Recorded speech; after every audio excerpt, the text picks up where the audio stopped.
सार्थ ज्ञानेश्वरी अध्याय 7 ओवी क्रमांक 105. इंद्रिय ग्रामीची राजबिदी अहम ममतेची जल्पवादी विकारातरांची मांधी मिळवूनिया. इंद्रिय रूपी गावाच्या राज रस्त्यावर उभे राहून तो ममत्वाच्या व अहंकाराच्या बडबडीने काम क्रोधाधिक अनेक विकारांचा समुदाय जमवतात. दुःख शोकाच्या घाई मारिलियाची सेची नाही, हे सांगवया कारण काही जो ग्रासिले माया. दुःख आणि शोक याचे अनेक घाव पडत असतानाही त्यांना त्यांचे स्मरण सुद्धा नसते, हे सांगवया कारण एवढेच की मायेने ग्रासलेले असतात. म्हणून ते माते चुकले एक चतुर्विध मज भजले, तिहे आत्महित केले वाढते गा. म्हणून मायेने ग्रासलेले लोक मला विसरले, त्यांनी आत्महित साधले. असे 4 प्रकारचे भक्त मला भजतात. तो प्रकार एक. तो पहिला अर्थ म्हणीजे, दुसरा जिज्ञासू बोलीजे, तिला अर्थासी जाणीजे ज्ञानी. चौथा.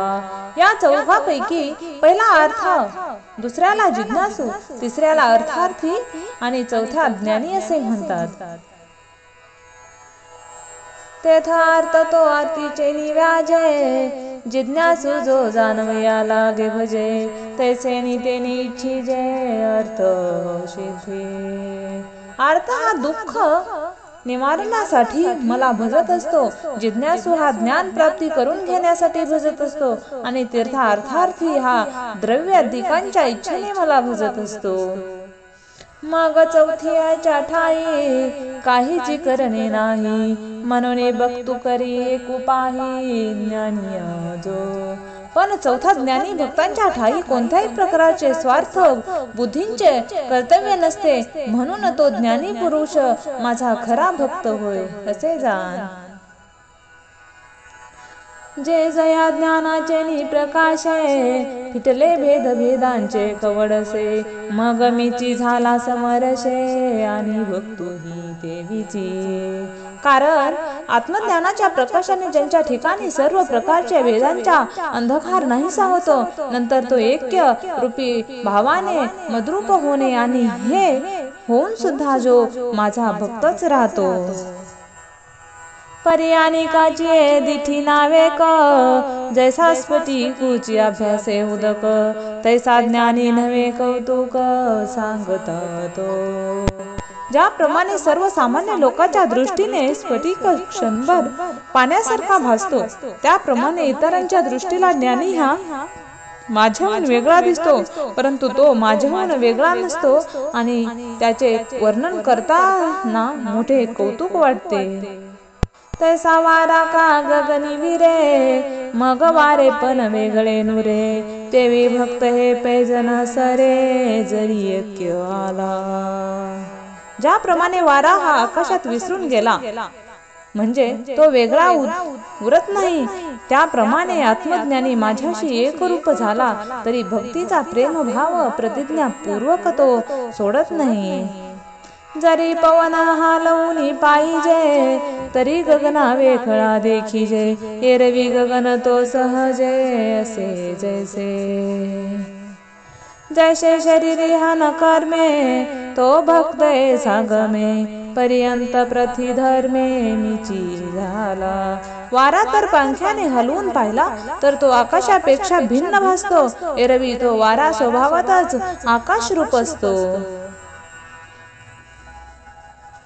तैसे शरीरी हन कर्मे, तो भक्त ऐसे गमे, पर्यंत बाहेर प्रतिधर्मे मीची झाला. त्याप्रमाणे ज्ञानी पुरुष भक्ती साधनेने शारीरिक क्रियामुळे बाह्यात माझा भक्त आहे असे भासते, परंतु स्वानुभवांच्या आधारे तो मद रूपच असतो. आणि ज्ञानाची उजिडलपणे, मी आत्मा ऐसे तो जाणे, म्हणून मीही तैसेची म्हणे उचंबळला साता.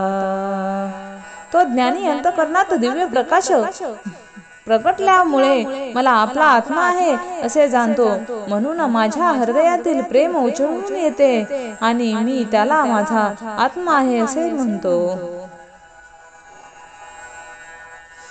हा गा जीवा पलीकडली खुणे तो पाऊली वावर जाणे तो देहाचे वेगळेपणे काय वेगळा होय तो जीवाच्या पलीकडील परमातत्व अनुभवाने जाणतो तो प्रेममय कर्म कसे करावे तो जाणतो तो देहाच्या वेगळेपणाचे खरोखर वेगळा होईल काय म्हणून आपल्या हिशोतीने मज आवडे तोही भक्त चोबे परिमीची करुणी मालभे ऐसा न्यायिक म्हणून आपल्या हिताकडे इच्छेने वाटेल तो मनुष्य माझी भक्ती करतो परंतु मी त्याच्यावर आपणहून प्रेम करावे असे एक भक्त म्हणजे ज्ञानीच भक्त होय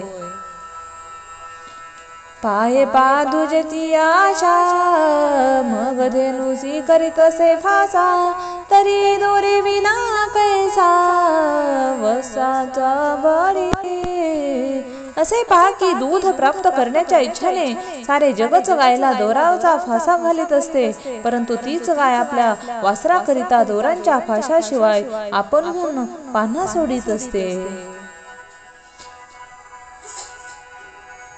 काजे तनु प्रमाणे जो अनिक काय चलेने देखे तया ते म्हणे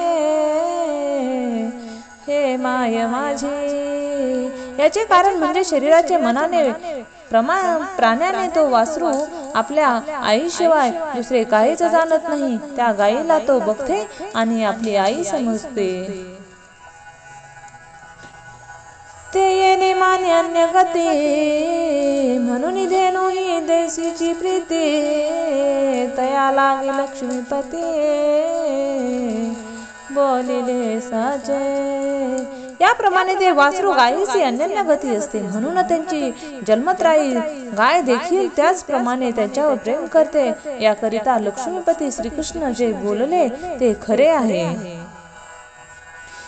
हे असो मग म्हणितले जो का तुझ सांगितले तेही भक्ता भाले पडिये ते अम्मा हे असो मग भगवान पुन्हा म्हणाले अर्जुना तुला हे आर्त जिज्ञासू अर्थाही हे 3 प्रकारचे भक्त सांगितले आहेत ते सुद्धा उत्तम भक्त आहेत आणि आम्हाला ते आवडते आहे परी जाणूनी मारते तो पाव विसरला मागवते तैसे सागरा येऊनी सरिते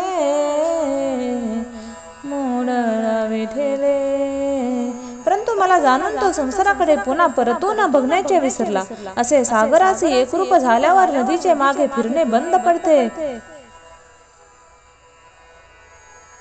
तैसी अंतकरण कुहली जन्मली जयाची प्रतिती गंगा मजनी माले तो मी हे काय बोली फार करो ज्याप्रमाणे अंतकरण रूपी गुहेमध्ये उगम पावलेली अनुभव रूप गंगा निघून मला मिळाली तो माझ्याशी एकरूप झाला तो वर्णन मी किती करू हे रवी ज्ञानिया जो म्हणिजे तो चैतन्याची केवळ माझे हे न म्हणावे परी काय कीजे न बोलणे बोलो हे रवी ज्ञानी ज्यांना म्हणतात तो केवळ माझा आत्माच आहे अशी गोष्ट शब्दाने वर्णन करण्यासाठी नाही परंतु काय करावे बोलण्यासारखे नसले देखील ती मी तुझ्याशी बोलत आहे जे तो विषयाची दाट झाडी माझी काम क्रोधाची साकडी चुकावून आला पाडे सद्वासनेची कारण जो ज्ञानी भक्त विषय रूपी दाट झाडीतून जात असताना मध्येच आलेली काम क्रोध वगैरे संकटे टाळून सद्वासनेने डोंगरावर आलेला असतो मग साधू संगे सुभटा अजो सत्कर्मची वाटा अपमृतीचा वाटा डावलुनी मग अर्जुना साधूंच्या संगतीने सत्कर्माचा सरळ वाटेने निषिद्ध कर्माच्या आडमार्ग डावलून जाते आणि जन्मशताचा हळवटा तेवीची आशेची अनलगे वाहना तेथे फळ हे तुझा उगाना कवनू चाळी आणि शेकडो जन्म भक्तीच्या वाटेवरून चालणारा तो ज्ञानी पुरुष फलांच्या आशेने वाहना पायात घालीत नाही. अशा स्थितीत स्वर्गामधील फलांचा हेतूचा हिशोब कोणी बरे करावा. ऐशा शरीर संयोगाची राते माझी धावता सनियायते तव कर्मक्षयाची पाहती पाठ झाले.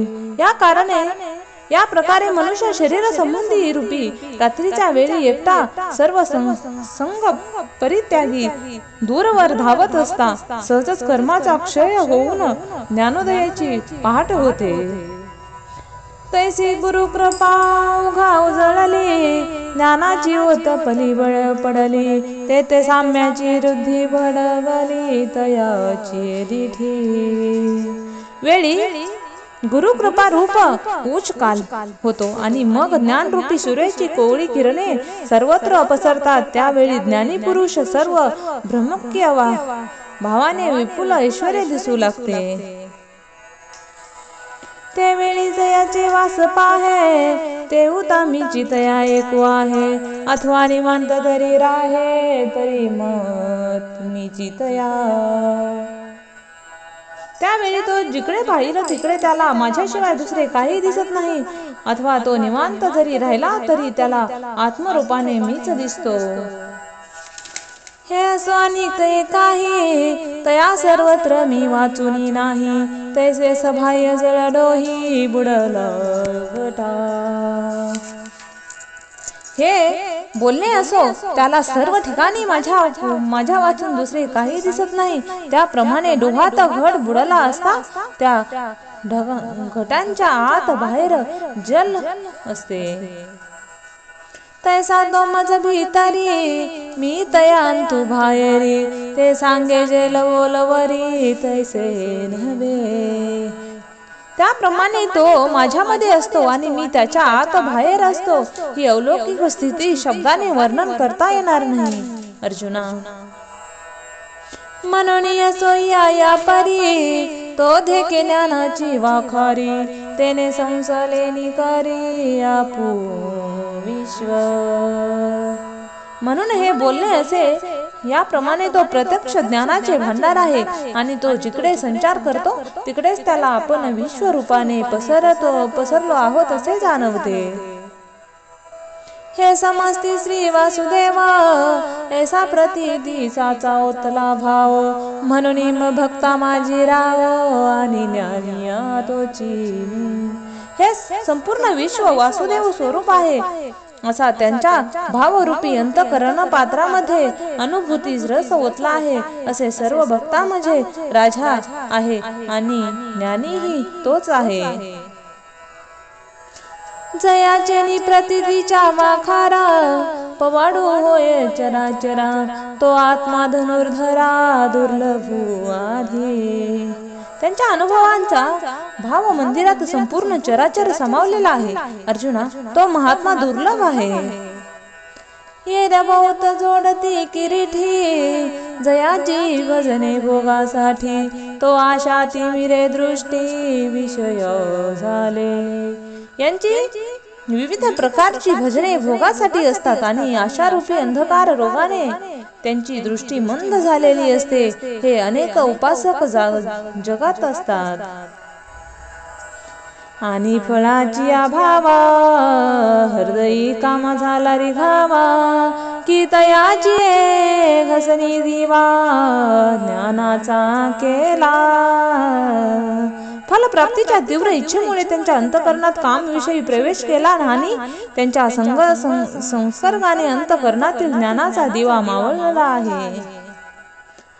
हे सेव भरतांधारे पडले वनोनी पासीची माते चुकले मग सर्व भावात सरले देवता तरा.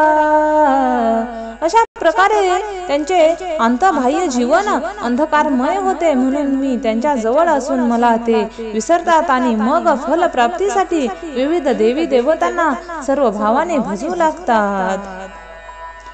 आधीच प्रकृतीचे बाईक वरी भोग लागी तवरंक मग तेने लोपुपत्वे कौतुक कैसेनी भजते।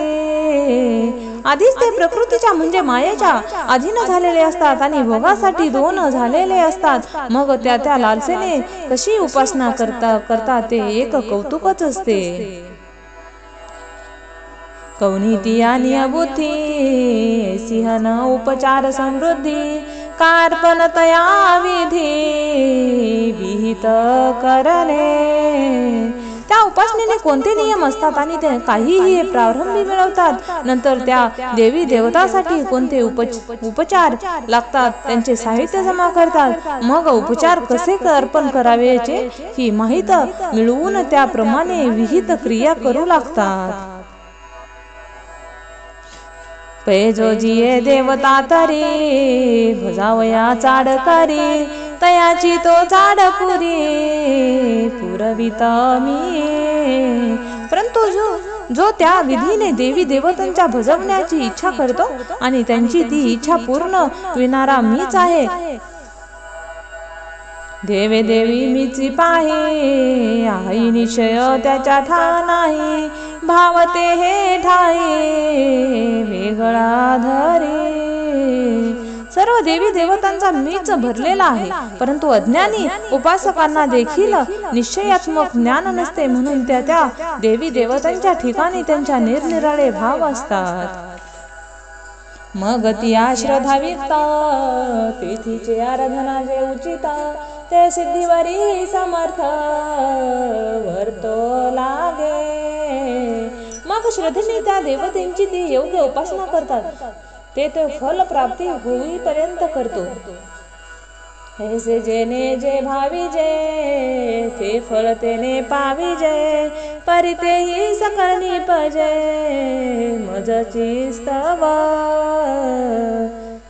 ज्याने आपली उपासना करावी ते फळ त्याला प्राप्त होते, परंतु ती सर्व फळे माझ्यामुळे निर्माण होतात। परी तो भक्त मातेने नती जे कल्पने बाहेर न निघती म्हणून कल्पिता फळा पावती अंतवंत। परंतु हे भक्ता मला जाणत नाहीत, कारण ते भ्रामक कल्पनेच्या चक्रातून बाहेर पडत नाहीत, म्हणून जरी त्यांना इच्छित फळ प्राप्त होते तरी हे नाशवंत असते। किंबहुना ऐसे भजन ते संसाराचे निसाधन एर फळ भोग ते स्वप्न नाव भरी दिसे। किंबहुना अशा प्रकारे हे सकाम भजन म्हणजे संसाराचे साधक असते, त्याला फलभोग म्हणजे स्वप्नातील क्षणभंगुर सुख होय। हे सो परोते मग हो कावडते पर्यजी तो देवता दे तो देवत्वासीची या फळांच्या क्षणभंगुरतेचा भाग बाजूस राहू दे, त्याचे हे आवडते दैवत असते, ते देवतांचे त्याने पूजन केले म्हणजे तो त्या देवतास प्राप्त होतो। हे रतन मनुप्राणी जे अनुसरले माझे वाहनी ते देहाची निर्वाणी मीची होते। दुसरेही शरीराने मनाने प्राण्याने माझी उपासना करतात, ते देहाच्या नाशानंतर मीच होतात। परी तैसे न करीती प्राणिये वाया पुल्याही न मानिये जे पोता ती पानिये तळ हाती चैनी। परंतु ते प्राणी ज्या योगे माझ्याशी ऐक्य पावतील अशी उपासना करत नाहीत, त्यामुळे व्यर्थ आपल्या हितांचा तोटा करून घेतात, ते त्यांचे करणे स्थळ हातावरील पाण्यात पोहण्याप्रमाणे आहे। राम